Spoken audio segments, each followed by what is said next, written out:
Hare Nama, Hare Nama eva kevalam, Kalo nasteva, nasteva, nasteva gatiranyata.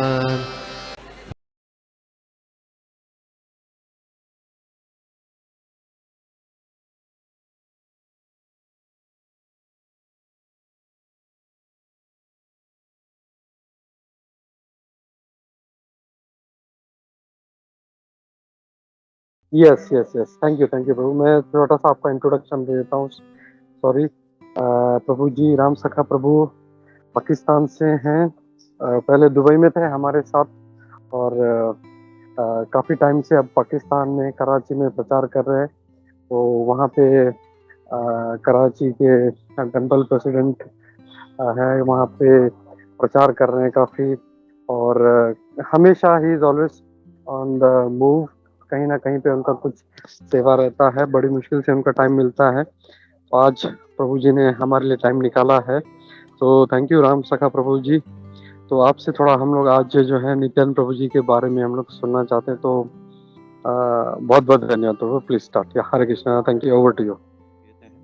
न तथा में प्रियतमः आत्म योनिः नः शंकर शंकरः न चः संकर्षण श्रीः नः एवः यः यथा भावना। तो इसके ट्रांसलेशन में बताते हैं सुखदेव गोस्वामी। इसमें कहते हैं भगवान श्री कृष्ण और उद्धव की आपस में चर्चा होती है, और यहाँ पे हम देखते हैं कि विदुर जी की, विशेष करके विदुर जी की उद्धव जी की आपस में चर्चा हो रही है। तो विदुर जी उद्धव से शिक्षा लेना प्राप्त करने के लिए कहते हैं। आगे की श्लोकों में भी आएगा, आप लोग पढ़ोगे। तो विदुर जी मना करते हैं, क्षमा कीजिए, उद्धव जी मना करते हैं कि मैं योग्य नहीं हूँ, आप मुझे संकट में मत डालें, आप जो है मैत्री मुनि से भगवान के विषय में आप श्रवण करें, उससे शिक्षा पाएं। लेकिन विदुर जो है वो कहते हैं कि नहीं, मुझे आपसे सुनना है कि है उनका भक्ति का स्तर बहुत ज़्यादा हाई है, तो बहुत ज़्यादा भक्ति है भगवान प्रति। तो इसलिए महात्मा विदुर भी उद्धव जी से श्रवण करना चाहते। और यहाँ पर भी भगवान श्री कृष्ण उद्धव जी के बारे में यहाँ पे 11वें स्कंद में बोलते हैं कि हे उद्धव, ना तो ब्रह्मा जी, ना शिव जी, और संकर्षण मतलब बलराम, और लक्ष्मी जी, ना ही मेरी आत्मा ही मुझे इतनी प्रिय है जितनी कि तुम हो। ऐसे उद्धव जी को भगवान डायरेक्ट कहते हैं। तो यहाँ से हम आइडिया लगा सकते हैं कि उद्धव जी भगवान के कितने निकट के पार्षद हैं। और इन सबका उद्धव जी का कंपेयर जो है इन सब बड़े बड़े दिग्गज हैं हम देख रहे हैं, और स्वयं भगवान का भी और स्वयं लक्ष्मी जी का भी उनके साथ में कंपेयर करते हैं। तो इसके तात्पर्य में थोड़ा सा छोटा सा तात्पर्य, इसको बोल के आगे बढ़ेंगे कुछ समय बलराम जी के बारे में। तो पिछले श्लोकों में भगवान ने अपने प्रति शुद्ध भक्तों के शुद्ध प्रेम का वर्णन किया है। अब वे अपने भक्तों के प्रति प्रेम का वर्णन करते हैं। आत्म योनि का अर्थ है ब्रह्मा, जो के सीधे भगवान के शरीर से उत्पन्न। शिव जी भगवान कृष्ण का निरंतर ध्यान करने से कृष्ण को परम आनंद प्रदान करते हैं। और संकर्षण या बलराम तो कृष्ण लीला में उनके भाई हैं। लक्ष्मी जी उनकी पत्नी है।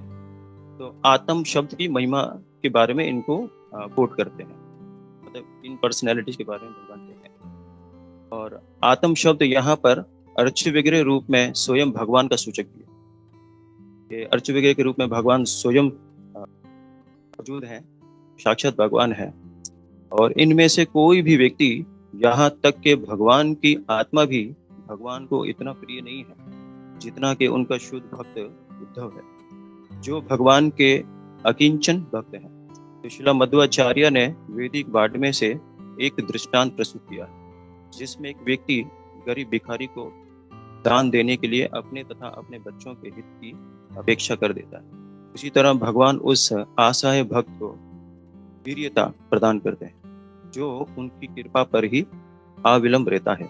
भगवान की कृपा प्राप्त करने का एकमात्र उपाय है कि उनके प्रति अहेतुकी प्रेम, और भगवान उन भक्तों की और प्रेम में विशेष उन्मुख रहते हैं जो उन पर सर्वाधिक आश्रित रहते हैं। जिस प्रकार की माता पिता अपने असहाय बच्चों की चिंता आत्मनिर्भर बच्चों की अपेक्षा अधिक करते हैं। अतः यदि किसी में किसी भौतिक गुण का अभाव भी हो तो उसे निस्वार्थ भाव से भगवान पर ही निर्भर रहना चाहिए। इससे उसे जीवन की सर्वोच्च सिद्धि अवश्य ही प्राप्त होगी। तो इस प्रकार से ये तात्पर्य में वर्णन करते हैं। तो हम देखते हैं कि उद्धव जी की महादत्ती यहाँ पे वर्णन कर रहे हैं और 10वें स्कंद के अंदर भी एक श्लोक में आता है, परंतु वो श्लोक देंगे क्योंकि निकल। और दूसरा उद्धव जी का देखते हैं गौर गणेश दीपिका एक पुस्तक है जिसके अंदर गौर लीला के अंदर कौन कौन पार्षद है वो प्रकट हुए हैं के नाम का उल्लेख किया जो कि कृष्ण लीला में थे। तो कृष्ण लीला में उद्धव जी तो हम देख रहे हैं कि भगवान के बहुत और लीला के अंदर जब चैतन्य महाप्रभु नित्यानंद प्रभु के साथ उनके पास, तो वहां पर उद्धव जी जो है वो परमानंदपुरी एक आचार्य में बहुत बड़े ये परमानंदपुरी के रूप में प्रकट होते हैं। ये परमानंदपुरी जो है इनका निवास स्थान जगन्नाथ था। फिर ये चैतन्य महाप्रभु एक समय परमानंदपुरी से मिलते हैं। जगन्नाथपुरी से एक जगह कोई स्थान है, उस एक पर्वत था ऋषभ पर्वत के नाम से। वहां पर जो है चैतन्य महाप्रभु जो अपने पार्षदों को लेकर जगन्नाथपुरी जाते हैं, क्षमा कीजिए, जो ऋषभ पर्वत पर जाते हैं परमानंदपुरी से मिलने। चैतन्य महाप्रभु जब परमानंदपुरी से मिलते हैं तो परमानंदपुरी जो है वो बड़े आनंदित होते हैं, आपस में चर्चा होती है और फिर एक मठ में जाते हैं वो लोग।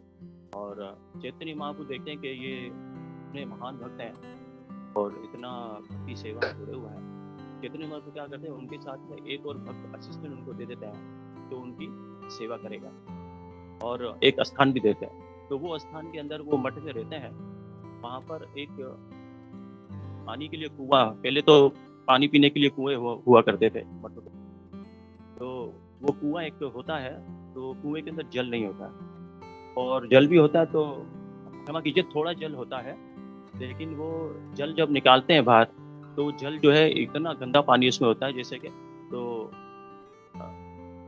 कोई मान लीजिए इतना मतलब जो है बदबूदार और कीचड़ जैसा होता है। तो परमानंदपुरी कहते हैं, तो वो परमानंदपुरी बड़े दुखी होते हैं और बड़े शोक करते हैं। तो बोला ऐसा गंदा पानी कौन पिएगा, चैतन्य महाप्रभु के सामने कहते हैं। तो चैतन्य महाप्रभु जो है फिर वो हाथ उठाकर जोर जोर से पुकारते हैं भगवान जगन्नाथ जी को, हे जगन्नाथ, हे जगन्नाथ, आपका यदि आशीर्वाद हो तो यहाँ पे स्वयं गंगा देवी प्रकट हो जाए। तो फिर वहां पर जो है चैतन्य महाप्रभु जैसे हाथ उठाकर जगन्नाथ जी से प्रार्थना करते हैं, स्वयं गंगा देवी जो है इस कुएं में प्रवेश करती है। तो गंगा देवी जैसी प्रकट होती है तो सब लोग देख के हैरान होते हैं और वहाँ का सौभाग्य बढ़ने लगता है। तो फिर चैतन्य महाप्रभु कहते हैं कि जो भी इस कुएं का जल पिएगा या इसमें स्नान करेगा तो उसको गंगा स्नान का फल प्राप्त होगा और उसके जीवन में जितनी भी जो पाप किए हैं वो सब पाप से मुक्त हो जाएगा। तो फिर परमानंदपुरी और अन्य दूसरे जो पार्षद होते हैं वो सब उस कुएं की परिक्रमा करते हैं और इस प्रकार से भी चैतन्य महाप्रभु परमानंदपुरी फिर आगे चले जाते हैं। तो ऐसे परमानंदपुरी आगे चलकर फिर वो उसी जो चैतन्य महाप्रभु उनको एक असिस्टेंट के रूप में दिया था एक भक्त, तो उनके साथ में रहकर वो सेवा करते हैं और भगवान के हरिनाम का भजन करते हैं। तो ऐसे और थोड़ा विस्तृत वर्णन है परमानंदपुरी के बारे में, तो और ज़्यादा आगे नहीं जा पाएंगे। तो फिर हम ये देखते हैं कि परमानंदपुरी भगवान श्री कृष्ण लीला में उद्धव है और उद्धव गौर लीला में परमानंदपुरी के रूप में प्रकट होते हैं।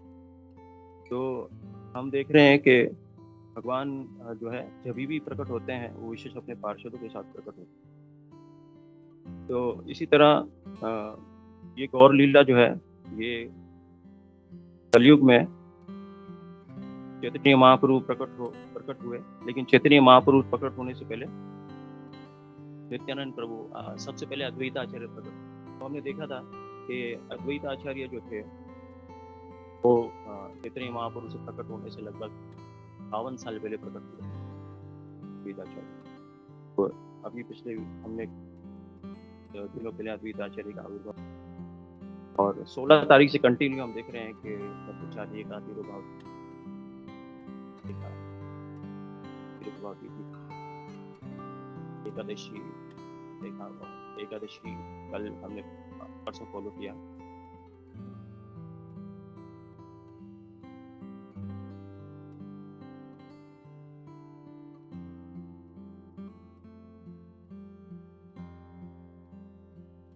हरे कृष्णा हरे कृष्णा हरे हरे कृष्णा। कृष्ण प्रभु। सुनो तो, आज नित्यानंद प्रभु का आविर्भाव तिथि है, तो नित्यानंद प्रभु के बारे में हम लोग 3 श्लोक पढ़ेंगे, तो सब ध्यान से।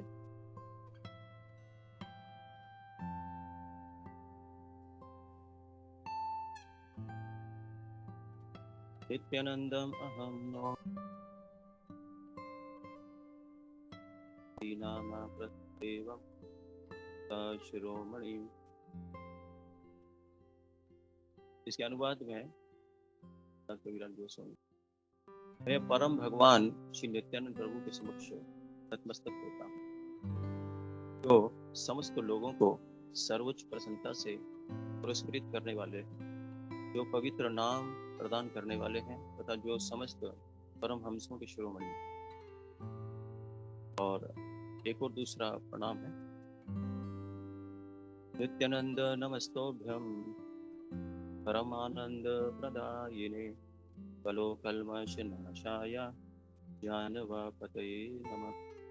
मैं श्री नित्यानंद प्रभु को प्रणाम करता हूँ, जो दिव्य प्रेम का आनंद प्रदान, जो कलयुग के कलमश को देते हैं तथा जो जानवा देवी के स्वामी। नेक्स्ट, संकर्षण कारण तयो ध्यायी गर्भोदशायी चायोदशायी देशश्च यस्यांशः कला सह मिथ्या राख्यं रामः शरणमस्तु।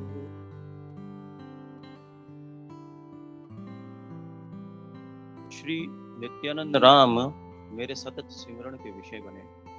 संकर्षण, शेषनाग तथा विभिन्न विष्णु भगवान जो कारण समुद्र, गर्भ समुद्र तथा शीर समुद्र में चयन करते हैं, वे उनके अंश तथा अंशों के भी अंश कला। और एक जो मंत्र है वो दोनों को एक साथ अगर प्रणाम करना, श्रील प्रभुपाद जी प्रवचन में वृंदावन के अंदर लेकर नित्यानंद प्रभु को चैतन्य महाप्रभु दोनों को एक ही जैसा पता, मतलब दोनों को अलग बोल ही नहीं सकते। अगर नित्यानंद है तो चैतन्य होना चाहिए, अगर चैतन्य है तो नित्यानंद होना चाहिए, दोनों को अलग नहीं कर सकते। इसलिए दोनों को जब एक साथ अगर प्रणाम करना हो तो उसके लिए ये चैतन्य भागवत का पहला ही श्लोक है।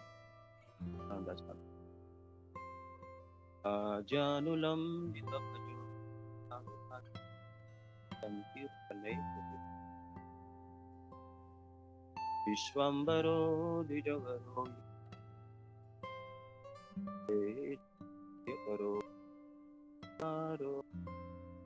जिनकी बहु युगल आजानुलंबित कांति स्वर्ण की तरह उज्ज्वल पीत वर्ण की है, जो संकीर्तन धर्म के प्रवर्तक हैं, जिनके नेत्र कमल दल के समान विशाल है, और जो जगत के पालक ब्राह्मण श्रेष्ठ युग धर्म की रक्षा करने वाले जगत के शुभ साधक एवं करुणा के अवतार हैं।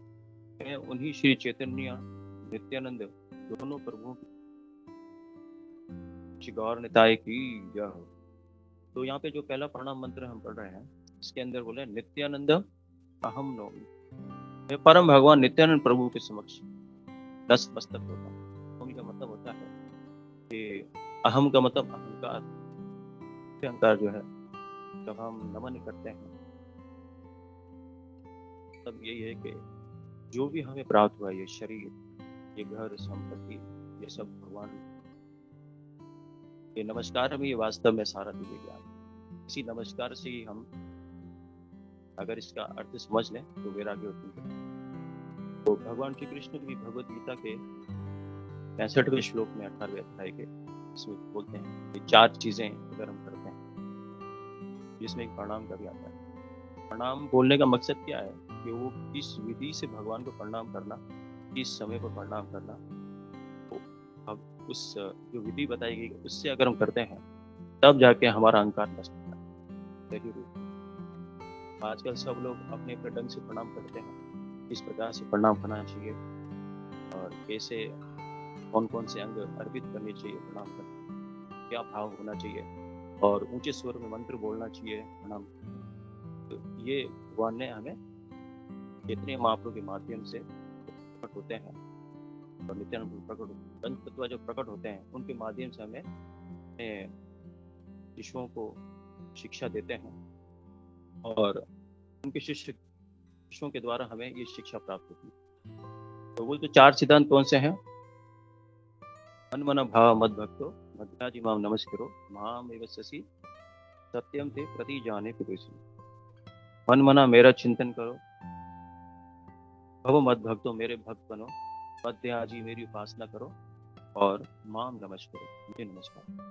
यहाँ पर हम नित्यानंद अहम नौमी, तो वो भगवान नित्यानंद को मैं प्रणाम करता हूँ, उनके नतमस्तक होता। तो नित्यानंद का मतलब होता है, नित्य का मतलब होता है इटरनल या हमेशा, आनंद का मतलब जो हमेशा आनंद में रहता है।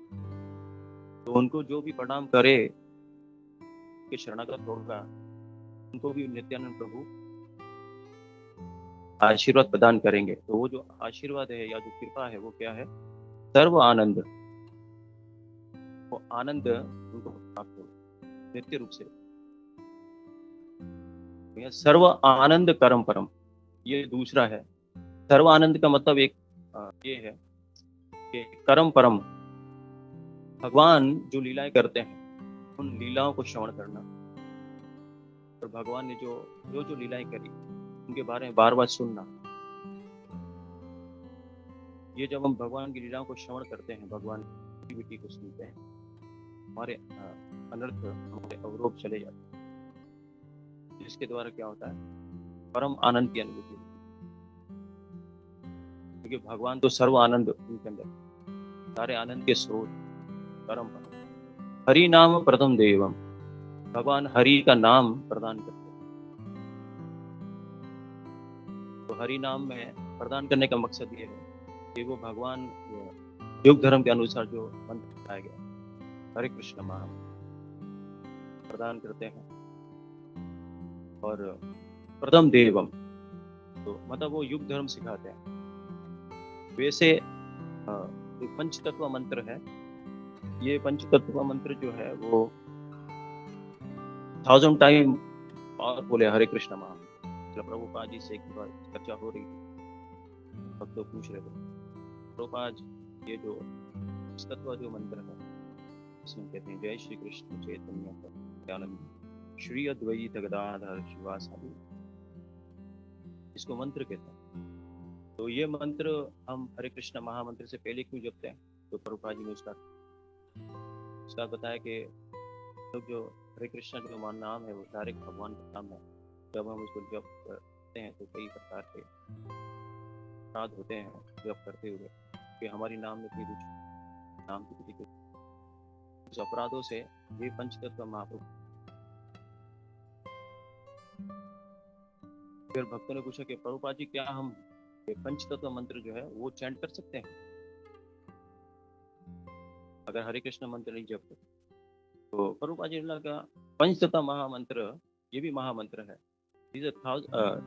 More than 1000 time 1000 time more than powerful the Hare Krishna महामंत्र जी ने। तो फिर भक्त ने कहा कि प्रभुपाद जी हमें तो फिर यही जपना चाहिए। प्रभुपाद जी का नो, बिकॉज चैतन्य महाप्रभु, क्योंकि चैतन्य महाप्रभु ने कहा कि आप लोग हरे कृष्ण महामंत्र जपो। तो इसलिए महामंत्र में बहुत शक्ति है और एक मंत्र है एक प्रणाम। ये तो पंचतत्व मंत्र कहते हैं और एक होता है पंचतत्व प्रणाम। प्रणाम किसको कहते हैं? जिसमें ये 5 भगवान के जो एब्सोल्यूट ट्रुथ है ये 5 परम सत्य के रूप में प्रकट होते हैं।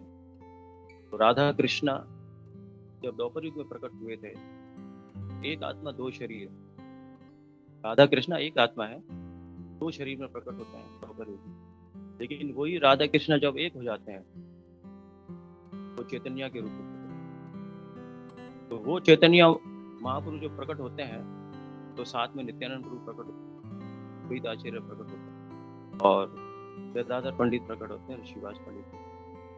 तो ये जो पंच तत्व जो प्रकट होते हैं, ये चैतन्य महाप्रभु के ही एक्सपेंशन है सारे। 3 तो डायरेक्ट भगवान ही है, तो 2 जो है अवतार है।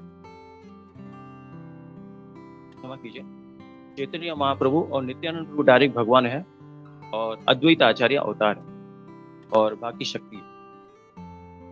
मतलब यह है कि जैसे हम देखते हैं हमारे एक आचार्य के जो भजन है उसमें हम कहते हैं कि भजन में बताते हैं कि बलराम होइलो निताई, ब्रजेंद्र नंदन यही सची सूत होइलो सही, बलराम होइलो निताई। तो ब्रजेंद्र नंदन जो ब्रज में प्रकट हुए नंद महाराज के पुत्र, और जो बलराम प्रकट हुए यशोदा मणि देवी के पुत्र को, वो बलराम साक्षात। तो वो ही कृष्ण और बलराम वो साक्षात डायरेक्ट प्रकट होते हैं चैतन्य महाप्रभु और नित्यानंद। तो इसमें कोई अंतर नहीं है, ना ये कोई अवतार है, ये डायरेक्ट अवतारी हैं दोनों परम, चैतन्य महाप्रभु और नित्यानंद प्रभु डायरेक्ट कृष्ण और बलराम। बाकी अद्वैत आचार्य अवतार है और गदाधर पंडित जो है वो शक्ति। तो उस अब शक्ति इसमें 2 प्रकार की है, एक तटस्थ शक्ति है और एक डायरेक्ट अंतरंग शक्ति। तो इस तरह मिला के पूरा ये परम सत्य 5 परम सत्य के रूप में प्रकट। वो जो हम मंत्र पढ़ते हैं उसमें इन 5 को हम एक साथ प्रणाम करते हैं, तो एक साथ हमको राधा कृष्ण का डायरेक्ट ब्लेसिंग मिलता है। क्योंकि हम पंच तत्व, कौन सा प्रणाम है? पंच तत्वात्मकम कृष्णम भक्त रूप स्वरूपकम भक्त अवतार भक्तख्यम नमामि भक्त। ये जब हम प्रणाम पढ़ते हैं तो ये 5 का एक साथ हमें आशीर्वाद। तो यही राधा कृष्ण जब ये 5 तत्वों के रूप में प्रकट होते हैं, तो जो गदाधर पंडित है इसमें ये राधा रानी का हेलो होता है, मतलब एक अंश होता है, और ऋषिवास पंडित तटस्थ शक्ति। तो वो जीवात्मा होते हुए हम देखते हैं भगवान को, तो इनसे अलग अलग कृपा प्राप्त होती है। तो एक्चुअली मेरे मोबाइल के अंदर एक पंच जो का अलग अलग तरीके से क्या क्या विशेष एक ब्लेसिंग होता है मोबाइल के अंदर मैंने सेव किया है, मैं देखने के लिए ट्राई नहीं करता हूँ मैं। थोड़ा गड़बड़ हो गया, नेट भी अच्छा नहीं चल रहा है, सिग्नल भी बहुत ड्रॉप आ रहे हैं और लैपटॉप भी चल नहीं पा रहा है। खैर हरि की इच्छा से जो भी हो हम भगवान का नाम तो दर्शन कर पा रहे हैं, फिर कहीं मौका मिला तो जरूर इसके बारे में सोचें। तो इस प्रकार से हम देखते हैं पंच तत्व महाप्रभु जो है इतने ज्यादा शक्तिशाली। तो इसलिए हम दोनों को, हम 5 को एक साथ इसमें प्रणाम करते हैं। और हरि नाम प्रथम दे, तो इन्होंने पंच तत्व प्रभु जो है इन तीनों ने हमें हरि नाम प्रदान किया। चैतन्य महाप्रभु ही हरे कृष्ण महाप्रचारण करते थे और नित्यानंद प्रभु भी जहाँ जहाँ पे जाते थे हरि नाम का प्रचार करते। हरि नाम मतलब हरे कृष्ण हरे कृष्णा हरे हरे हरे राम राम। दूसरा शब्द आता है अवधूत शिरोमणि। अवधूत शिरोमणि का मतलब है कि जो परमहंस होते हैं, जितने भी हम देखते हैं कि महाजन है, जो परमहंस का मतलब श्रीमद् भागवत में प्रथम स्कंद में सुखदेव गोस्वामी कहते हैं, इसको कहते हैं परमहंस। मतलब जो दूध में अगर पानी मिला दिया जाए तो इसमें दूध को पी ले और पानी को छोड़ दे, जिसमें ये कला हो, गुण हो, क्वालिटी उसको परमहंस। तो जो परमहंस होते हैं वो इस भौतिक प्रकृति में, ये तो मादी शक्ति है भगवान की, और माया शक्ति है, माया प्रकृति है, माया देवी धाम है। यहाँ पे सब चीज अशुभ है, कलयुग का प्रभाव है। लेकिन जो परमहंस प्रकट होते हैं तो इस कली के प्रभाव में भी वो क्या करते हैं, जो विशेष सार है उसको ग्रहण कर लेते हैं, दूध को पी लेते हैं और पानी है उसको छोड़ देते हैं। यानी कचरे को छोड़ देना और जो असली जो धन है उसको प्राप्त करना, इसको कहते हैं परम। तो ऐसे अनेकों पार्षद प्रकट होते हैं जो भगवान अलग अलग रूप में। तो ये जो परमहंस हैं, जो पार्षद होते हैं, इन सारे पार्षदों के भी जो कंट्रोलर हो उसको कहते हैं शिरोमणि, अवधूत शिरोमणि। तो परमहंसों के भी शिरोमणि, यानी परमहंसों के भी जो कंट्रोलर है, जो परमहंस जितने भी हैं जिनके अंडर उनके अंतर्गत एक हिस्सा, तो कहते हैं अवधूत शिरोमणि। नित्यानंद नमस्तुभ्यम परम आनंद प्रदायी। मैं श्री नित्यानंद प्रभु को प्रणाम करता हूँ जो दिव्य प्रेम का आनंद है। ठीक है, तो ये इसी आनंद की हम तलाश में है, और प्रत्येक जीव ये आनंद को खोज रहा है कि आत्मा का जो स्वभाव है उसको आनंद चाहिए, क्योंकि आत्मा जो तत्व है सच्चित आनंद से बना हुआ। तो जब तक वो उसको नहीं मिलेगा तो उसको आनंद नहीं आएगा। तो इसलिए आनंद शब्द, भगवान के जितने भी जो प्रणाम होते हैं उसमें विशेषकर आनंद शब्द जरूर आता है। तो आनंद देना है। जैसे विष्णु अद्वैत आचार्य को एक नाम दिया मंगल करने वाला। तो जब हमारा मंगल होता है ना, हमारा मन का तो अशुभ तो अनर्थ है जो वो चले जाते हैं, गलत गलन हो जाता है उसका, तो हमारा जीवन में मंगल हो जाता है। ये बिना मंगलता के हमें आनंद प्राप्त नहीं होता। तो इसलिए ये ऐसी पर्सनैलिटीज हैं, ऐसे भगवान है जिनके पास सिर्फ आनंद है, ये आनंद के स्रोत, इससे में आनंद था। तो जो राम शब्द है वो राम शब्द का भी अर्थ देखते हैं, संपूर्ण आनंद जिसमें, या आनंद प्रदान करना, परम आनंद। तो यहाँ परम आनंद का एक और उल्लेख है, तो ये है कि जो राधा कृष्ण की निकुंज लीलाओं में प्रवेश करके गोपियों के रूप में जब प्रवेश हो जाता है, उनको जो आनंद प्राप्त होता है भगवान के प्रति, उसको कहते हैं परम आनंद। ये परम आनंद का असली अर्थ जो है वो परम आनंद प्रदान करते हैं। नित्यानंद प्रभु जो है वो विशेषकर हमें परम आनंद देते हैं। तो वो कैसे देते हैं? जैसे कि अभी हम सवाल भी नहीं कर पा रहे, वातावरण ऐसा है, एक दूसरे को देख भी नहीं पा रहे, तो लेकिन अगर दाता कि हम विचार कर रहे होते हैं, भक्तों बैठे होते हैं, तो उसमें आनंद और भी होता है। तो इसमें देखते हैं तो नित्यानंद प्रभु जो प्रकट हुए हैं उन्होंने हमें क्या दिया है, ये मुख्य बात समझना। नित्यानंद प्रभु जो प्रकट हुआ है हमें क्या देते हैं? नित्यानंद प्रभु हमें चैतन्य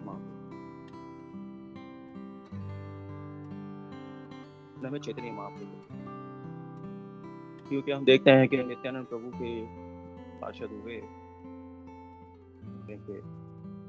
चैतन्य चरित्र में जो लिखा गया, और वृंदावन दास जो ठाकुर है नित्यानंद प्रभु के शिष्य थे, अंतिम शिष्य थे, जिन्होंने चैतन्य भागवत, तो चैतन्य भागवत जो उन्होंने लिखा वो सब नित्यानंद प्रभु के ही वास्तव में आशीर्वाद से लिखा। चैतन्य महाप्रभु की आदि लीला, मध्य लीला और अंत लीला की गई। तो आप देखते हैं कि स्वरूप दामोदर चैतन्य महाप्रभु के साथ में होते थे, कोई कड़छा बना के। तो बाद में फिर नित्यानंद प्रभु इत्यादि ये सब महाप्रभु के साथ होते थे। स्वरूप दामोदर विशेष रूप से महाप्रभु की लीला को जानते थे, वो कड़छा मतलब डायरी बनाते थे महाप्रभु क्या कर लिया। तो वो डायरी का जो कड़छा है वो बाद में नित्यानंद प्रभु के आशीर्वाद से ये कृष्णदास कविराज गोस्वामी को था। कृष्णदास कविराज गोस्वामी जो है वो हालांकि बोलते कि मैं योग्य नहीं हूँ, तो फिर उनको हम देखते हैं कि पिता राधा गोविंद का आशीर्वाद प्राप्त फूलों की माला को प्राप्त, और ऐसे दूसरे आचार्य को उनका आशीर्वाद, जिससे वो फिर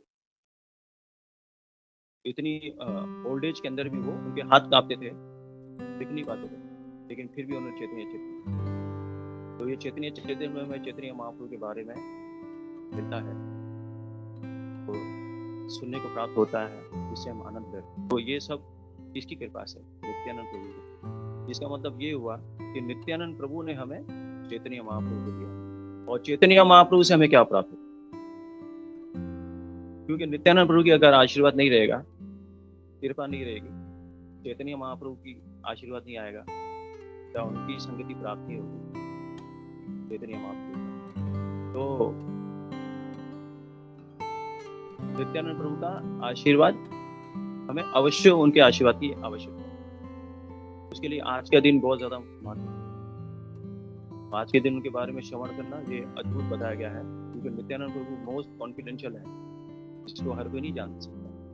ये तो कलयुग में हमें ये प्राप्त हो रहा है, कोई ना कोई हमने किसी विशेष आचार्यों का संग प्राप्त हुआ, जिसकी वजह से नित्यानंद प्रभु का हमें ये श्रवण करने के लिए अवसर मिल रहा है। एक्चुअली विशेष जो है वो शिला प्रभुपाद के पास होता है। शिला प्रभुपाद नित्यानंद प्रभु की शक्ति है।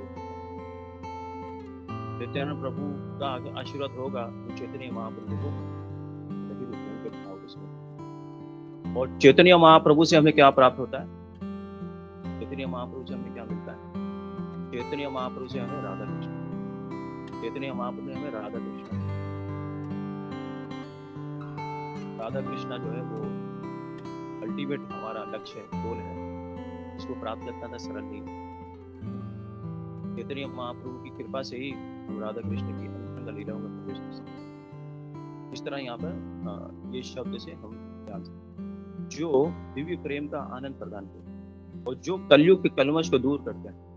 कलो कलमश नाशाय, तो कलो कलमश का मतलब ये होता है, कलयुग जो है वो कले का युग है, चारों तरफ कलमश कलमश है, तो उसको खत्म करना बहुत मुश्किल है, और हम जैसा पति जीव नहीं खत्म कर सकते, और बार बार माया के वशीभूत हो जाता है।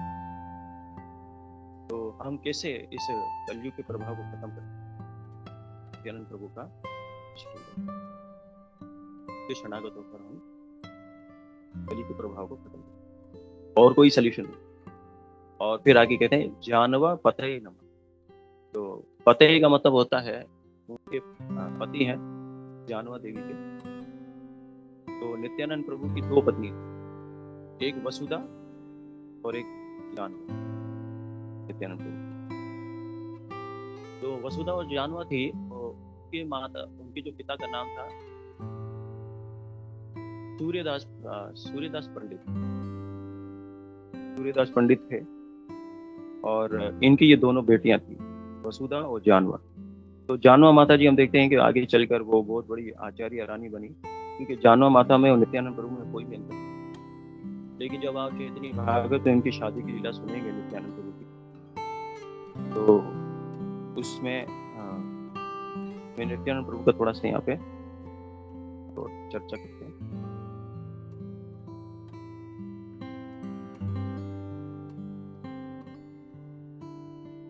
यहाँ पे देखते हैं 1474 में नित्यानंद प्रभु एक चक्र धाम में प्रकट। एक चक्र धाम, वो चक्र का भी अलग इतिहास है, आप लोग सब सुन रखा होगा पहले, चक्र जो है वो कैसे प्रकट हुआ। तो ये नाम जो है चक्र, वहां पे कैसे भगवान श्री कृष्ण के द्वारा वो चक्र रखा गया था, जैसे नाम पढ़ाई कर। और नित्यानंद प्रभु 1474 में प्रकट हुए, लगभग 12 साल पहले, चैतन्य महाप्रभु के आने से 12 साल पहले प्रकट। और चैतन्य महाप्रभु, नित्यानंद प्रभु के आने से पहले एक और भगवान का रूप प्रकट हुआ था, वो साक्षात भगवान ही थे, बांका राय, और राधा कृष्ण ही थे। बांका का मतलब कृष्ण और राय का मतलब राधा रानी, तो वो बांका राय राधा कृष्ण ही थे जो प्रकट हुए थे। नित्यानंद प्रभु ने उनका संग प्राप्त किया था, और बाद में नित्यानंद प्रभु ने जब अपना अंतिम लीला समाप्त करी थी, चैतन्य महाप्रभु के जाने के बाद चैतन्य महाप्रभु 48 साल लीला करी। नित्यानंद प्रभु ने जब लीला समाप्त की तो बांका राय उस बेटी के अंदर प्रवेश कर गए। जिस प्रकार से हम देखते हैं गदाधर पंडित जो है, गदाधर पंडित भी जब उन्होंने अपनी लीला समाप्त करी थी वो छोटा गोपीनाथ जो एक बेटी था जो चैतन्य महाप्रभु को दिया था सेवा करने के लिए, तो वहाँ पर वो सेवा करते थे और अंत समय में उसी अर्च वगैरह में चले गए। चैतन्य महाप्रभु भी उसी डेटिस के अंदर प्रवेश किए थे, अपना लीला समाप्त कर डिसअपीयर हुए थे। और इसी तरह हम देखते हैं नित्यानंद प्रभु भी बांका राय जो था, ये भगवान जो अर्च वगैरह थे उसके अंदर प्रवेश कर गए उनके समय। और उनके पिता का नाम था हडाई पंडित। प्रभुपाद जी एक प्रवचन में कहते हैं हडाई पंडित, हडाई ओझा के नाम से प्रभुपाद जी, हडाई ओझा, तो दोनों दिया है, हडाई पंडित हडाई ओझा। और उनकी माता का नाम पद्मावती था और इनकी दो पत्नियां थी, वसुधा और जानवा। तो उनकी संतानें थी। तो जो वसुधा थी वो विवाह होने के बाद, वसुधा जो थी वो जानवा जो माता थी उनकी बहन थी, और जो है वो जल्दी दिवंगत हो जाती है, कभी छोड़ देती है, मृत्यु लीला में प्रवेश कर जाती है। एक्चुअली वो ध्यानवा माता के अंदर ही प्रवेश कर गई थी बेसिकली। तो बाद में जानवा माता जो थी उन्होंने क्या किया, उनकी जो संतानें थी, जो वसुधा की जो वसुधा जी तो बड़ी थी, जानवा माता छोटी थी। तो वसुधा की दो संतानें थी, वीरचंद्र और गंगा देवी। तो इनका जो पालन पोषण था वो जानवा माता ने आगे चल वसुधा के शरीर डिसअपीयर होने के बाद। तो इसलिए जब हम नित्यानंद प्रभु के हम देखते हैं कि द्वादश नामों का जब हम उल्लेख करते हैं, उनके सर्व आचार्य ने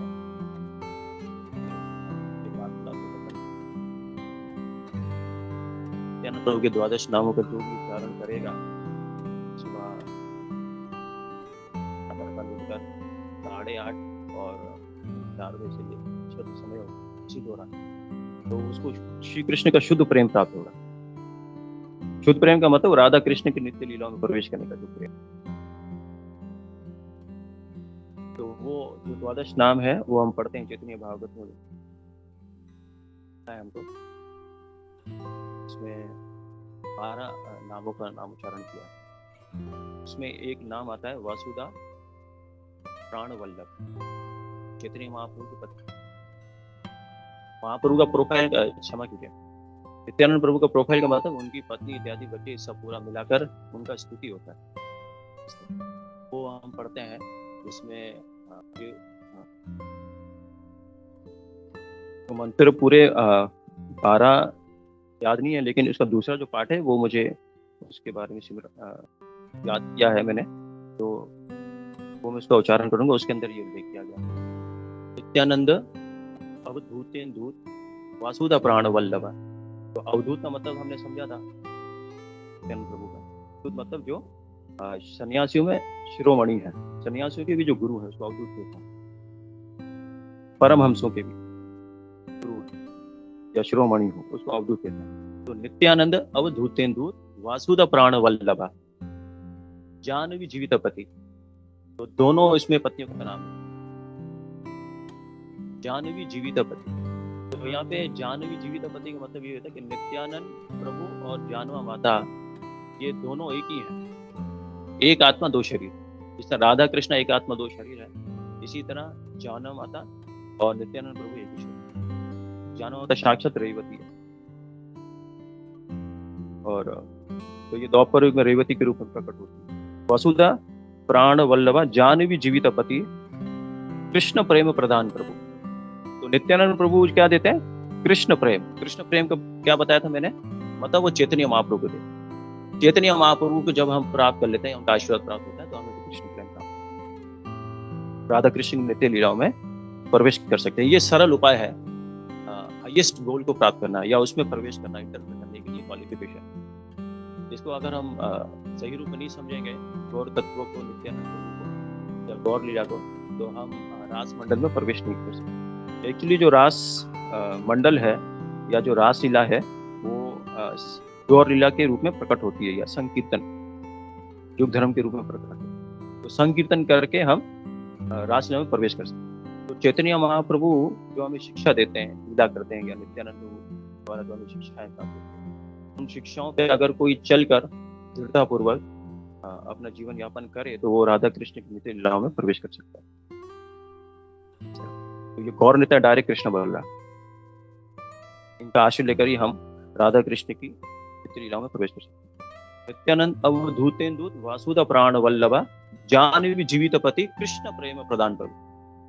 पद्मावती सुता श्रीमान, तो सुता मतलब पुत्र को बोलते हैं, पद्मावती मतलब उनकी माता का नाम पद्मावती था। पद्मावती सुता श्रीमान सच्ची नंदन पूर्वजा। और जो चैतन्य महाप्रभु है वो देख रहे हैं, चैतन्य महाप्रभु माता सच्ची के पुत्र हैं। और आगे चलकर गिलिया में ऐसे बताया गया था कि नित्यानंद प्रभु भी जो है वो उनको सच्ची माता ये होती है कि आप साक्षात मेरे ही पुत्र हो। तो ऐसे सच्ची नंदन पूर्वजा यानी उनके बड़े भाई के रूप में चैतन्य महाप्रभु के रूप में हम उल्लेख करते हैं इसमें। सर्वभूम भट्टाचार्य बताते सच्ची नंदन पूर्वजा भाव उन्नत जगत दाता। तो वो हमेशा भाव में रहते हैं और कृष्ण प्रेम में रहते हैं, तो वो पूरे जगत को प्रकट होकर अपनी कृपा से आशीर्वाद प्रदान करते हैं। तो सब लोग इस भाव में मग्न हो जाते हैं। यानी वो कौन सा भाव है? हरे कृष्ण महामंत्र में अटूट विश्वास हो जाता है। भाव उन्नत जगत दाता, पूरे जगत को ये वरदान देते हैं, प्रदान करते हैं, जिसके द्वारा इस जगत से उनका उद्धार होता है, वो पवित्र हो जाता है। भाव उन्नत जगत दाता रक्ता गौर कलेवरम। रक्ता गौर कलेवरम का मतलब ये होता है कि लाल और जो गोल्डन कलर होता है, जो मिश्रण होता है, मिक्स करते हैं इसको, ठीक है। तो इस तरीके से चैतन्य महाप्रभु का कलर होता है। मतलब शिला प्रभुपाद जी जब नित्यानंद त्रयोदशी के बारे में वृंदावन के अंदर एक लेक्चर में बोलते हैं कि नित्यानंद प्रभु का जो कलर है वो कैसा है, जैसे कि सूर्य जब अस्त होता है, तो अस्त होने से पहले थोड़ा सा हम देखते हैं कि वो एकदम से बादल जो है लाल लाल कलर के हो जाते हैं, इस तरीके का शेड प्रकट होता है। तो इस तरीके से नित्यानंद प्रभु का वो कलर के बारे में चर्चा। रक्ता गोल करे नित्यानंद अवधूतेन्दु वासुदा प्राण वल्लभा जानवी जीवित पति कृष्ण प्रेम प्रदान प्रभु। पद्मावती सुता श्रीमान सच्ची नंदन पूर्वजा भाव उन्नत जगतदाता रक्ता गौर कले। तो इस तरीके से ये सर्वभूम भट्टाचार्य ने ये नित्यानंद प्रभु की महिमा के बारे में ऐसे ये स्तुति बताई। और एक नित्यानंद प्रभु के शतनाम स्तोत्र भी है, जैसे चैतन्य महाप्रभु का एक स्तोत्र है 108 नाम अष्टोत्र षट। अष्टोत्र षट का मतलब होता है कि 108 नेम होता है। चैतन्य महाप्रभु के 108 नाम है।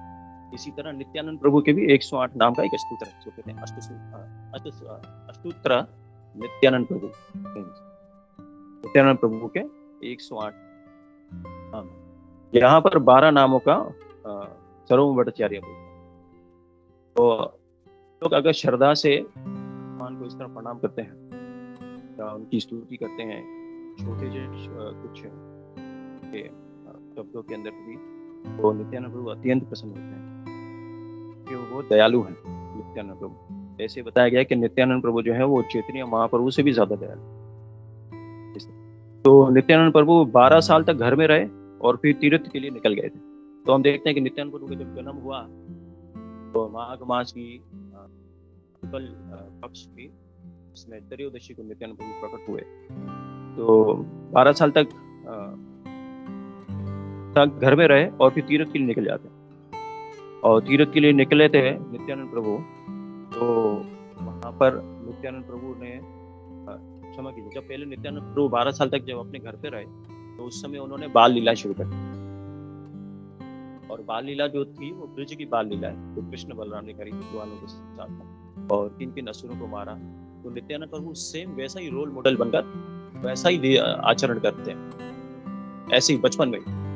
तो आसपास के एक चक्रा के लोग जो रहने वाले थे वो सब हैरान हो जाते कि ये सब इनको मन की इस लीलाओं के बारे में कैसे सिमरण, ये कैसे कर पा रहे हैं। और 73 युग में जब भगवान राम आए थे और भगवान राम हनुमान जी से कैसे मिले, सुग्रीव उनके साथ में कैसा भगवान राम ने उनको आश्रय दिया और रावण को कैसे मारा, ये सब नित्यानंद प्रभु लीलाएं करते हैं। अलग अलग मतलब जिस तरीके से नाटक करते हैं तो सब अपने दोस्तों को बोलते हैं कि भाई आपको ये रोल प्ले करना है, आपको ये रोल प्ले करना है। तो इस तरह भगवान राम की लीलाएं और कृष्ण की लीलाएं, ये दोनों जो है वो नित्यानंद प्रभु बचपन में ही बाल लीला में ये सब खुद ही ये ड्रामा के रूप में प्रस्तुत करते हैं।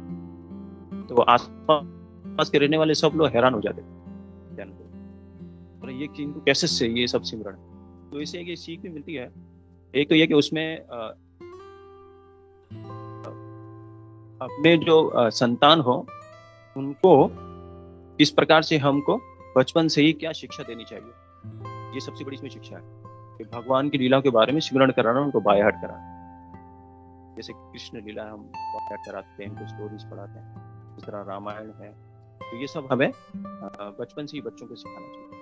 तो ये भगवान इस तरीके से भगवान का तो वो भाव होता है वो सबसे श्रेष्ठ होता है, लेकिन इससे हम कलयुग के ऐसे बद्ध जीव जो है वो उससे ज़्यादा से ज़्यादा हम क्या सीख सकते हैं, जो कि माया में फंसे हैं, गृहस्थी में फंसे हैं, तो वो अपने बच्चों को इस प्रकार से भगवान की सेवा में इंगेज कैसे करें। तो इस तरह हमें उठना बैठना, बच्चे का चलना, ये सब उसमें कृष्णमय बनाना चाहिए। तो उनके अंदर वो संस्कार जब बन जाएंगे तो वो आगे चलकर कृष्ण का बहुत ही शुद्ध भक्त बनता है।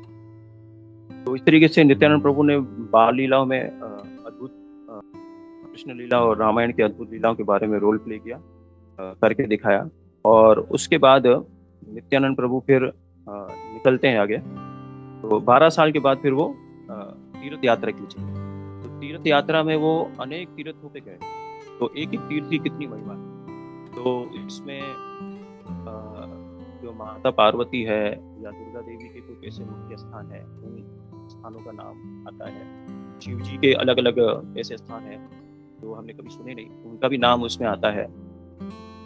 नित्यानंद प्रभु वहाँ पर भी गए और भगवान श्री कृष्ण की ऐसे अलग स्थान जो पवित्र धाम जो प्रकट हुए हैं, दूसरे भगवान प्रकट हुए लीला की, वहाँ पर भी तीर्थ स्थानों अलग अलग स्थानों पर नित्यानंद प्रभु। और ऐसे चलते चलते नित्यानंद प्रभु फिर माधवेंद्रपुरी से मिलता है आगे चलकर।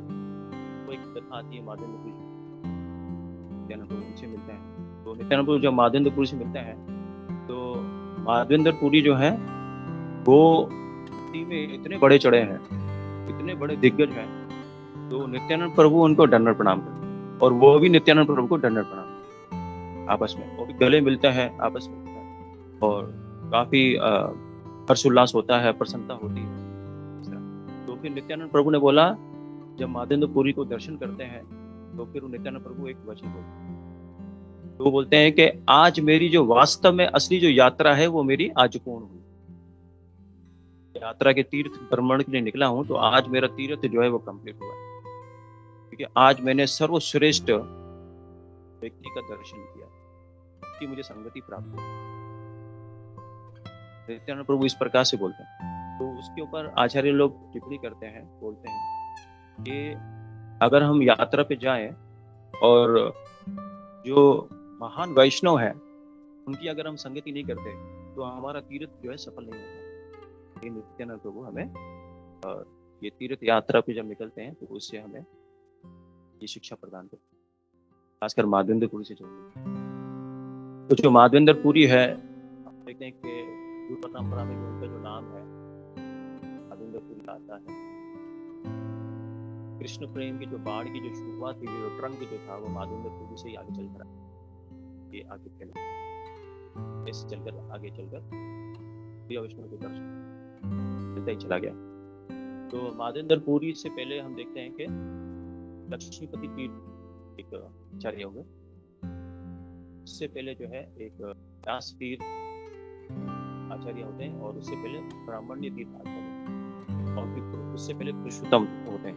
हम परंपरा की लिस्ट में पढ़ते हैं जो शिला प्रभुपाद जी ने बताई है, भगवद गीता में लिस्ट का उल्लेख है, जिसमें प्रभुपाद जी बोलते हैं कि बोनाफाइड डिसिप्लिन सक्सेशन चेन गिरधन जानना शैली, तो परंपरा से जो दिव्य ज्ञान चला आता है। बोनाफाइड मतलब पवित्र ज्ञान, वंश कृष्ण जो चला है, शुद्ध ज्ञान। वो हम देखते हैं तो उसमें लक्ष्मीपति तीर्थ का भी उल्लेख है।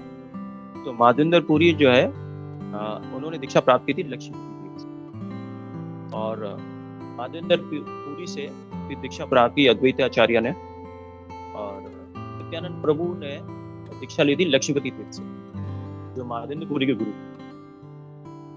वो कैसे की थी? क्योंकि नित्यानंद प्रभु जो जब अपनी घर में जब शुरू के 12 साल जब वो एक चक्र में ही थे, एक चक्र धाम में थे, तो वहां पर एक सन्यासी आए थे नित्यानंद प्रभु के। वो सन्यासी जो लक्ष्मीपति तीर्थ, तो वो सन्यासी जो है वो नित्यानंद प्रभु उनका संग करते हैं और उनकी सेवा करते हैं। तो नित्यानंद प्रभु की सेवा से वो सन्यासी बहुत ज्यादा प्रसन्न हो जाते हैं। तो नित्यानंद वो सन्यासी लक्ष्मीपति तीर्थ उनका नाम होता है। लक्ष्मीपति तीर्थ जो है वो इनके माता पिता से रिक्वेस्ट करते हैं, यानी हडाई ओझा से, हडाई पंडित से बोलते हैं, रिक्वेस्ट करते हैं कि ये जो आपकी जो संतान है ये आप मुझे दे दो, ये आप मुझे दे दो, और ये मेरे साथ में तीर्थ भ्रमण के लिए जाएगा। तो वहाँ पे हडाई पंडित जो है वो उनको तो ऐसा लगता है कि हमारे प्राण ही हमसे निकल गए। तो पद्मावती भी ऐसी सोचती हैं, मूर्छित हो जाते हैं, गिर जाते हैं। तो फिर बाद में जो है फिर दोबारा से भी खड़े होते हैं, और फिर वो कहते हैं, फिर बाद में वो नित्यानंद प्रभु कहते हैं, क्षमा कीजिए, लक्ष्मीपति को कहते हैं कि ठीक है आप इनको लेके जाइए। तो नित्यानंद प्रभु लक्ष्मीपति तीर्थ के साथ में 20 साल और भ्रमण करते हैं।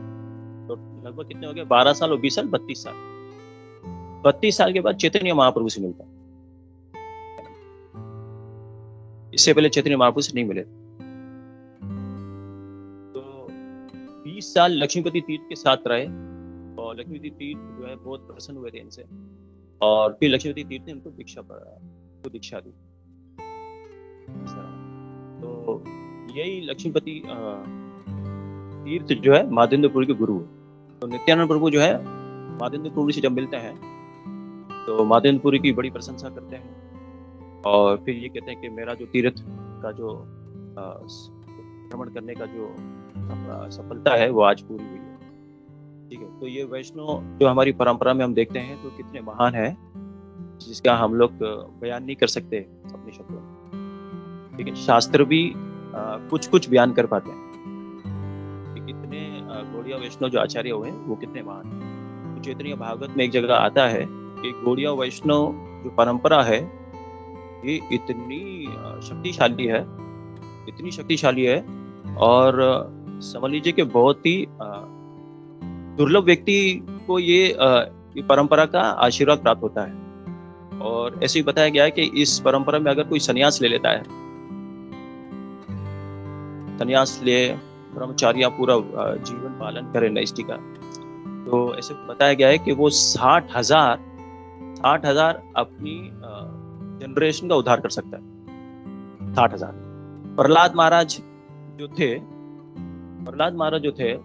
प्रहलाद महाराज के प्रसंग में पढ़ते हैं तो वहां पर परपोर्ट में ये लिखा आता है कि 21 पीढ़ियों का जनरेशन का एक शुद्ध भक्त अगर महाजन हो जाए, आत्मा बन जाता है, तो वो उद्धार कर सकता है। लेकिन अगर कोई गौड़ीय वैष्णव आत्मा बनता है, भगवान का शुद्ध भक्त बनता है, तो वो 60,000 अपनी जनरेशन का उद्धार कर सकता है। इतना शक्तिशाली गौड़ीय वैष्णव सन्यासी जो होता है, या गौड़ीय वैष्णव जो भक्त होता है, वो उतना शक्तिशाली होता है। तो अभी सन्यासी का मतलब ये होता है, सन का मतलब होता है परम सत्य, और न्यास का मतलब होता है कि जो परम सत्य में युक्त रहता है, उसको कहते हैं सन्यास। तो अब सन्यास जो है वो हम देखते हैं कि खाली ऐसा नहीं है कि जो मतलब सैफ्रॉन धारण किया है, एक्सचेंज किया है, भगवान की सेवा कर रहा है, वो तो मतलब थोड़ा वैराग्य तो उनका रहता है, ठीक है, वो तो है। लेकिन गृहस्थी में भी सन्यासी होते हैं जो कि जॉब भी करते हैं, अपने बच्चों को भी पालन पोषण करते हैं, और वो जो भी कार्य करते हैं वो कृष्ण की खुशी के लिए करते हैं, तो उसको भी सन्यास कहते हैं। तो ये जो गृहस्थी आश्रम में चैतन्य महाप्रभु की परंपरा में जो भक्ति प्राप्त किया है, तो ये गृहस्थ आश्रम में है, सन्यास आश्रम में है, उसमें है, देख रहे हैं, तो ये इसको साधारण नहीं मानना चाहिए, और ना ही इनके प्रति कोई अपराध करना चाहिए। और अगर इनके कोई ऐसे अनुचित कार्य कभी कभी ऐसे दिखाई भी पड़ते हो तो उसको इग्नोर कर देना चाहिए, ऐसे बताया। तो एक महत्वपूर्ण शिक्षा बोल के फिर हम आगे समाप्त करेंगे। तो एक कथा में चैतन्य महाप्रभु ने ही बताया था, एक कथा के अंदर चैतन्य महाप्रभु अपने एक ब्राह्मण को बोलते हैं। चैतन्य महाप्रभु जब दक्षिण भारत की यात्रा में थे श्रीरंगम में, तो वहां पर एक ब्राह्मण जो था वो नित्यानंद प्रभु के प्रति जो है अपराध करता है। मतलब वो नित्यानंद प्रभु को बोलता है, बोला ये कैसा सन्यासी है जो कि रेशमी धोती पहनता है ब्लू कलर की, और हीरे जवाहरात भी पहनता है, हाथों में इतनी सारी अंगूठियां हैं, और पान खाता है, और ऐसे अवधूत की तरह घूमता है, ऐसे लगता है कि नशे में घूम रहा हो। तो ये तो संन्यास वाले आचरण नहीं है। तो वो नित्यानंद प्रभु के प्रति अपराध करते हैं। तो फिर वहाँ पे चैतन्य महाप्रभु जो है वो उनको एक कथा बोलते हैं चैतन्य। और वो जो कथा जो है वो चैतन्य महाप्रभु सांदीपनी मुनि के गुरु पुत्र के बारे में चर्चा की। तो चैतन्य महाप्रभु एक कथा में बोलते हैं कि जो सांदीपनी मुनि थे वहां पर कृष्ण बलराम ने 64 दिनों के अंदर 64 तलाशी की। ठीक है। तो सांदीपनी मुनि भगवान कृष्ण बलराम के शिक्षा गुरु, ठीक है। दीक्षा गुरु कौन है? गर्गाचार्य। गर्गाचार्य से उन्होंने उपनयन संस्कार किया, जनोई दीक्षा, ब्राह्मण दीक्षा। ठीक है। तो हम देखते हैं कि सांदीपनी जो है वो समझ गए थे कि ये कोई साधारण वो नहीं है, ये तो साक्षात भगवान ही है। तो उन्होंने बोला कि इनसे तो आखिरी में जो गुरु दक्षिणा होती है तो क्या मांगना चाहिए? तो बोला इनसे तो वो चीज मांगो जो कोई नहीं दे सकता। तो फिर सांदीपनी मुनि क्या बोलते हैं कि मेरा जो पुत्र है आप वो लेकर आइए, वो लेकर दे सकते हैं। तो कृष्ण बलराम तो बोलते हैं ठीक है, कोई मसला नहीं है, ले आएंगे। तो फिर कृष्ण बलराम जो है वो सांदीपनी के पुत्र को लेकर आते हैं। तो वो फिर एक कथा आती है, हम देखते हैं कि वो पांचजन्य तो शंख श्री कृष्ण के नाम का जो पड़ा था, तो वहाँ पे असुर था जो एक समुद्र के अंदर ही था, उसका नाम था पांचजन्य असुर। वो असुर को भी श्राप लगा था, जिस तरह जय विजय को श्राप लगा था इस तरह वो असुर को भी श्राप लगता है। तो वो असुर बन जाता है। जैसे जय विजय भगवान के सिक्योरिटी गार्ड है, विष्णु दूत है, लेकिन विष्णु के जैसे ही स्वरूप है उनका, लेकिन उनको भी श्राप लगता है 4 कुमारों के द्वारा। इसी तरह सांदीपनी मुनि को क्षमा कीजिए, जो ये जो पांचजन्य असुर था ये भगवान के ही पार्षद था, लेकिन उनको श्राप लगा तो वो फिर एक असुर बना। तो वो समंदर के अंदर था, तो उन्होंने सांदीपनी मुनि के पुत्र को ऐसे बताया गया था कि खा लिया है। तो वो फिर समुद्र देवता के पास जा, तो जब ये कथा चैतन्य महाप्रभु बोलते हैं, तो समुद्र देवता के पास जाते हैं तो वो समुद्र देवता बोलते हैं कि वो असुर है, उसी ने उसको खाया था, तो आप वहां जाइए। तो कृष्ण भगवान जो है वो समुद्र के अंदर जो है ना अंदर छलांग लगाते हैं और असुर के पास जाते हैं। फिर वो असुर का उद्धार करते हैं, और वो असुर का जो शरीर था पूरे शंख का बना हुआ था। तो भगवान श्री कृष्ण जब फिर उसमें से एक शंख ले ले, तो वो शंख का नाम था पांचजन्य शंख, तो श्री कृष्ण बजाते, वो दिव्य शंख है। तो वो शंख जब बच्चे को देखा, अंदर पेट में बच्चा तो नहीं था, तो फिर श्री कृष्ण यमपुरी जाते हैं, यम लोग जाते हैं, वहां पर वो अपना शंख बजाते हैं। वहां पे जितने भी जो दुरात्माएं थी, जो इनको यातनाएं दी जा रही थी यमदूतों के द्वारा, तो वो सब भगवान के आने से ही, खाली पैर रखने से ही मुक्त हो जाते हैं। ये भगवान का प्रभाव है। जिस तरह हम कथा सुन रहे हैं, तो कथा सुनना भगवान से अलग नहीं है, तो इसे हमारा सारे जो अनर्थ में चले जाएंगे, सारे पाप खत्म हो जाएंगे। तो इसी तरह कृष्ण भगवान वहां का उनका प्रभाव होता है, और वो फिर जो है सांदीपनी मुनि के पुत्र को यमलोक से, यमपुरी से लेकर आते हैं। और फिर उसी से एक कथा जुड़ी हुई है जो कि ब्रह्मा जी के द्वारा आती है। फिर वो ब्रह्मा जी के बारे में चैतन्य महाप्रभु तो बोला ये सांदीपनी मुनि के पुत्र के लिए तो कृष्ण बलराम गए, उनका लेकर आए, लेकिन वो 6 पुत्र जो है देवकी के भी लेकर आए थे, क्योंकि देवकी को पता चला कि भाई सांदीपनी मुनि के पुत्र को लाए थे, तो देवकी भी प्रसन्न होती है। तो देवकी बोलती है हमारे भी 6 पुत्रों को आप लेकर। तो वो जो 6 पुत्रों की कथा बताते हैं कि ब्रह्मा जी ने किस प्रकार जब सृष्टि की रचना कर रहे थे, तो उनमें से एक कई सारी स्त्रियों को भी प्रकट किया, तो जिनमें से एक जितनी भी जीव प्रकट होते हैं वो ब्रह्मा जी की संतान माने जाते हैं। तो एक वाक नामक स्त्री थी, तो वो प्रकट हुई, तो उनके पीछे ब्रह्मा जी आकृष्ट हो गए। ये ब्रह्मा जी जो थे, इस ब्रह्मांड के जो ब्रह्मा जी हैं वो नहीं थे चतुर्मुख, ये 3 मुख वाले ब्रह्मा जी थे। तो वो उनसे ये ऐसे दिखने में आता कि अनुचित कार्य किया, तो वहां पे फिर क्या होता है कि वो 6 पुत्र जो ये देवता होते हैं ये हंसते हैं ब्रह्मा जी के ऊपर। तो वो स्टोरी के अंदर चैतन्य महाप्रभु ने बताया कि हमें कभी भी कोई उन्नत व्यक्ति हो, कोई महान सन्यासी हो, कोई गृहस्थ आश्रम में भी क्यों ना हो, किसी भी आश्रम में क्यों ना हो, ब्रह्मचारी हो, अगर कोई अनुचित कार्य करता हो देखे तो उसको हमें इग्नोर करना चाहिए, है ना, और उस जगह से उठना चाहिए जो उसकी कोई निंदा करता है। तो ऐसे चैतन्य महाप्रभु जो है वहां पर इस ब्राह्मण को बोला आप इस तरीके से कभी नित्यानंद प्रभु के प्रति ऐसे गलत दोष नहीं दिखाना, ना उनके प्रति कैसी ऐसी विचारधारा रखना। नित्यानंद प्रभु साक्षात वो भगवान ही, इस प्रकार से फिर वो समझ जाते हैं और महाप्रभु के आश्रय लेते हैं। तो इस तरह नित्यानंद प्रभु ने अनेक लीलाएं की। गदाधर पंडित पे प्रसाद खाने की लीला करी, देखते हैं वहाँ पे प्रसाद खाने जाते हैं। नित्यानंद प्रभु काल से चावल लेकर आते हैं 20 किलो। चावल इतने स्पेशल होते हैं, एक्चुअली वो गोलोक से लाए थे नित्यानंद। तो गदाधर पंडित साक्षात राधा रानी का ही विस्तार है। तो राधा रानी उसको पकाती है। तो राधा रानी जो है वो सब्जी बनाती है पालक की सब्जी।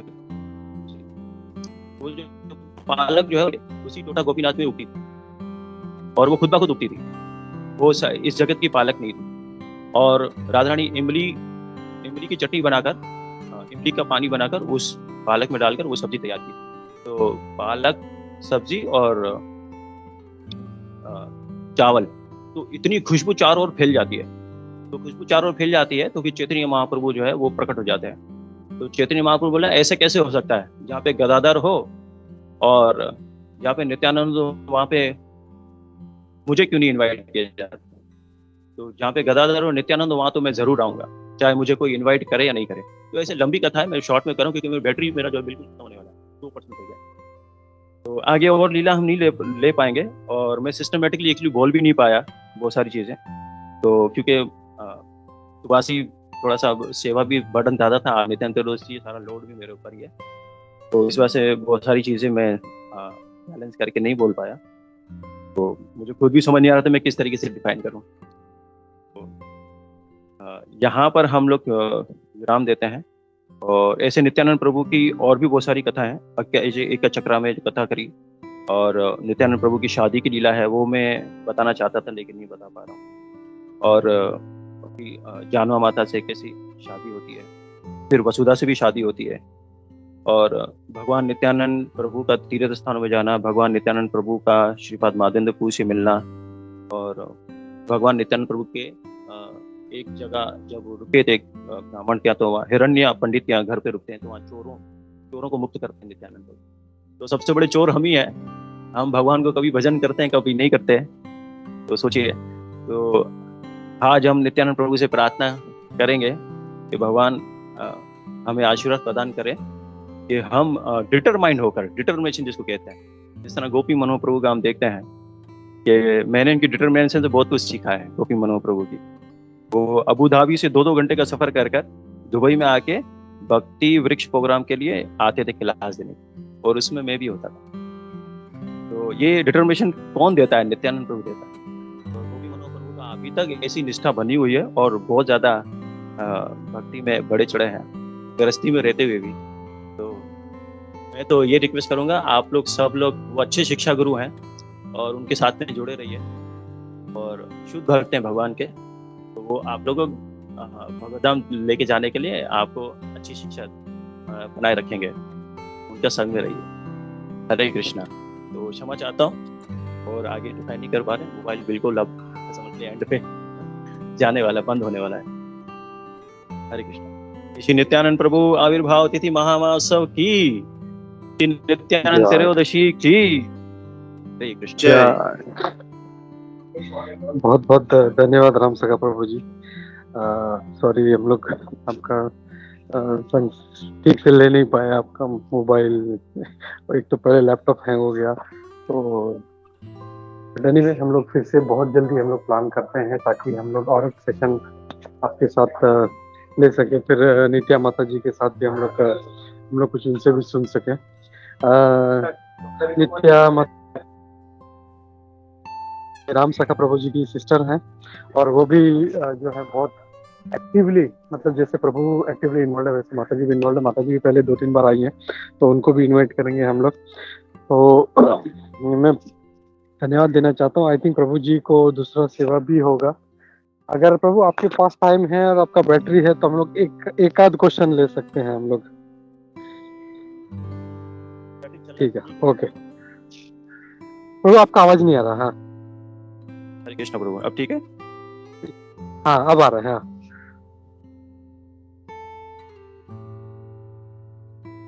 ठीक है, ओके। क्विकली प्रभु, किसी का कोई क्वेश्चन है तो हम लोग ले लेते हैं। प्रभु जी का शायद बैटरी भी डाउन है। somebody has yes सनातन प्रभु जी, हरे कृष्णा। हरे कृष्णा प्रभु जी, दंडवत प्रणाम। प्रभु जी एक्चुअली क्वेश्चन नहीं था अभी। राम सखा प्रभु जी इतना आपने बहुत बढ़िया क्लास दिया, इतना मतलब लेट होने के बाद भी अपने बाद में इतना डिटेल्ड और इतने अच्छे एक्सप्लेनेशन दिए थे। थैंक यू वेरी मच प्रभु जी। आपने जो नित्यानंद प्रभु जी के प्रति वो जो इंसान ने, जो आदमी ने अपराध किया था, आज सर्वभौम प्रभु जी इसके ऊपर सेम पॉइंट पे उन्होंने बताया था। मतलब सुबह तो बताए थे कि चैतन्य महाप्रभु उनको बोलते हैं कि नित्यानंद प्रभु अगर किसी लड़की को हाथ में मध्य का अगर ये लेके भी किसी विवस्त्र लड़की को खुद विवस्त्र होके अगर गले से लगा के रखेंगे तो भी ब्रह्मा जी आके उसको ये करेंगे, प्रणाम करेंगे, मैं खुद उसको प्रणाम करूंगा। तो ये लेवल की प्यूरिटी चैतन्य महाप्रभु बता रहे थे कि नित्यानंद प्रभु में इतनी लेवल की प्यूरिटी है। तो जस्ट एक आपने वो इतना बढ़िया पास्ट टाइम बताया था, तो just wanted to add Prabhu ji. Thank you very much. Hare Krishna.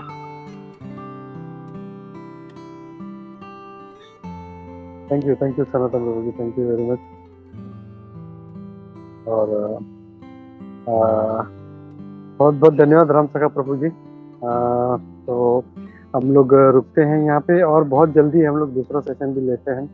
जब अगर आप कहीं पर ट्रैवल नहीं कर रहे हैं पाकिस्तान में तो हम लोग दूसरा सेशन भी हम लोग बहुत जल्दी रखेंगे हम लोग। तो फिर से एक बार बहुत बहुत धन्यवाद प्रभु जी। और हम लोग मेरा जो लैपटॉप था वो नित्य माता जी का था, नित्य माता जी हाँ वो लेके गई है ना यूरोप में।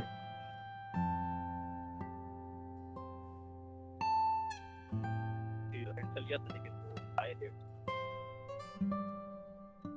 ओके